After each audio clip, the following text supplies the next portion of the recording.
नमस्कार दोस्तों, स्वागत है आपका मेरे यूट्यूब चैनल पर। गाइस, आज के वीडियो में मैं आज की टॉप 5 टेक न्यूज बताने वाला हूं, तो इस वीडियो को आखिर तक जरूर देखें। तो चलिए बिना टाइम वेस्ट करे इस वीडियो को शुरू करते हैं। तो सबसे पहले न्यूज है सैमसंग की।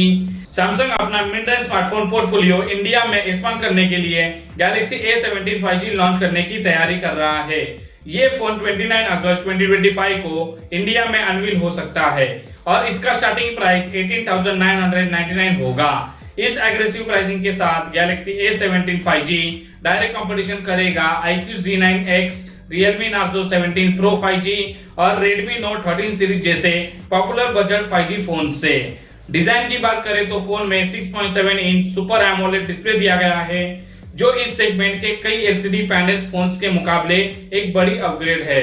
स्लिम बेजल्स और पंचोल सेल्फी कैमरास के साथ इसका लुक मॉडर्न और स्टाइलिश बनेगा, जो गेमिंग और स्ट्रीमिंग लवर्स के लिए एक अट्रैक्टिव ऑप्शन होगा। परफॉर्मेंस के लिए गैलेक्सी A17 5G में सैमसंग का Exynos 1330 प्रोसेसर दिया गया है, जो 6GB या 8GB रैम और 128GB स्टोरेज ऑप्शन के साथ मिलेगा।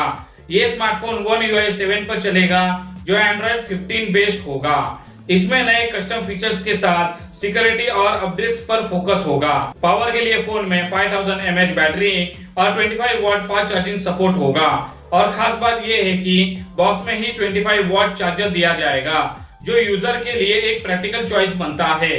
कैमरा सेटअप की डिटेल्स ऑफिशियली कंफर्म नहीं हुई है, लेकिन ताइवान वेरिएंट में AI supported multi lens system use किया गया है, जिससे फोटोग्राफी एक्सपीरियंस और भी इंप्रूव होने की उम्मीद है। अगली न्यूज है एप्पल की।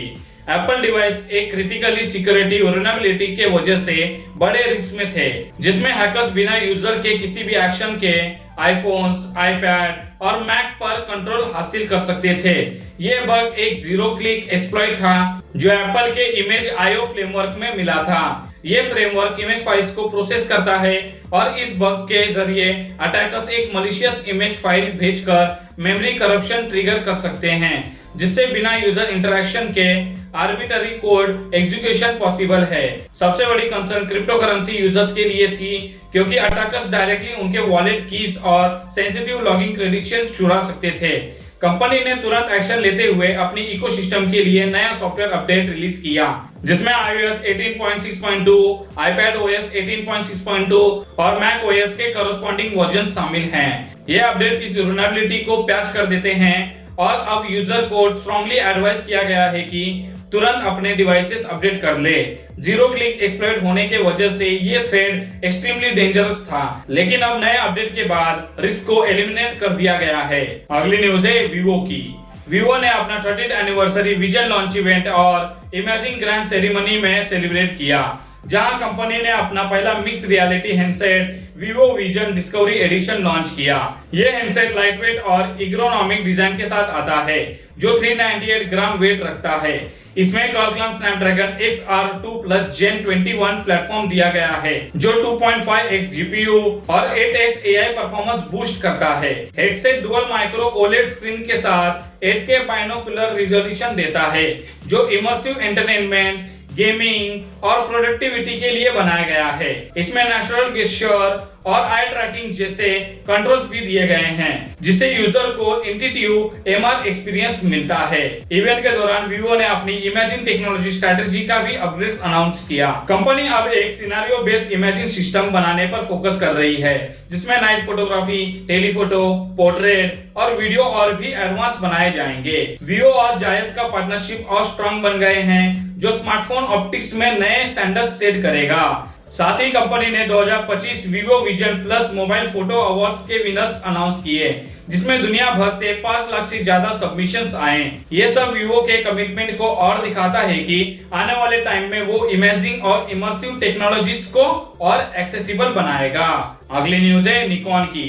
निकॉन ने अपना नया Nikon Z 24-17mm f2.8:2 zoom lens launch किया है, जो full frame / FX format mirrorless cameras के लिए डिजाइन किया गया है। ये लेंस अपने क्लास में सबसे लाइटवेट, 675 ग्राम है और पहला है जिसमें इंटरनल जूम मैकेनिज्म दिया गया है जो जूमिंग स्टेबिलिटी के साथ डस्ट और ड्रिप रेजिस्टेंस को इंप्रूव करता है। इसमें कंपनी का नया silky swift VCM auto focus drive use किया गया है जो निकॉन के हिस्ट्री का सबसे फास्ट ऑटो फोकस प्रोवाइड करता है। पिछले वर्जन से 5S तेज और ट्रैकिंग परफॉर्मेंस में 60% बेटर। ये लेंस स्टिल और वीडियो रिकॉर्डिंग दोनों के लिए ऑप्टिमाइज है जिसमें फोकस ब्रीदिंग कम किया गया है और 11 प्लेन डायफ्राम स्मूथ बुके देता है।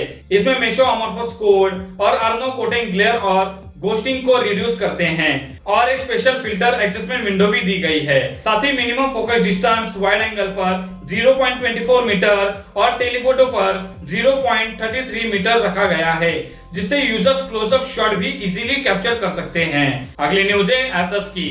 Asus और Xbox ने फाइनली अनाउंस कर दिया है ROG Xbox LA और इसका powerful model ROG Xbox LA X जो 16 अक्टूबर 2025 को लॉन्च होंगे। लिस्ट के हिसाब से LA का प्राइस लगभग $550 होगा जबकि LA X $900+ तक जा सकता है। दोनों में 7 इंच 1080p 120 हर्ट्ज डिस्प्ले है लेकिन LA X में नया Ryzen AI Z2 extreme chip 24GB RAM 1TB SSD और 80 Ah बैटरी मिलती है जो पिछले 2023 ROG LA के डबल हैं। स्टोरेज और रैम अपग्रेड्स भी इजी कर दिए गए हैं। सबसे बड़ी चेंज ये है कि ये पहली बार एक Xbox को ब्रांडेड हैंडल है। Windows 11 के साथ एक नया Xbox UI ओवरले मिलता है जिसमें हैंडल कंपैटिबिलिटी प्रोग्राम्स गेम्स को ऑप्टिमाइज या मोस्टली कंपैटिबल टैग देता है। LA X में AI फीचर जैसे ऑटो रिजोल्यूशन स्केलिंग और हाईलाइट सीरीज भी हैं। अर्ली फीडबैक कहता है कि गेमिंग स्मूथ है स्पेशली LA X पर और डिवाइस ज्यादा कंसोल लाइक फील देता है। अब देखना है कि लॉन्च के बाद ये हैंडल मार्केट में असली Xbox ऑन टू गो बन पाता है या नहीं। तो ये थी आज की टॉप 5 टेक न्यूज। उम्मीद करता हूँ कि ये वीडियो आपको अच्छी लगी होगी। वीडियो अच्छा लगे तो वीडियो को लाइक शेयर और चैनल को सब्सक्राइब करना मत भूले। तो फिर जल्दी मुलाकात होगी किसी नए वीडियो के साथ।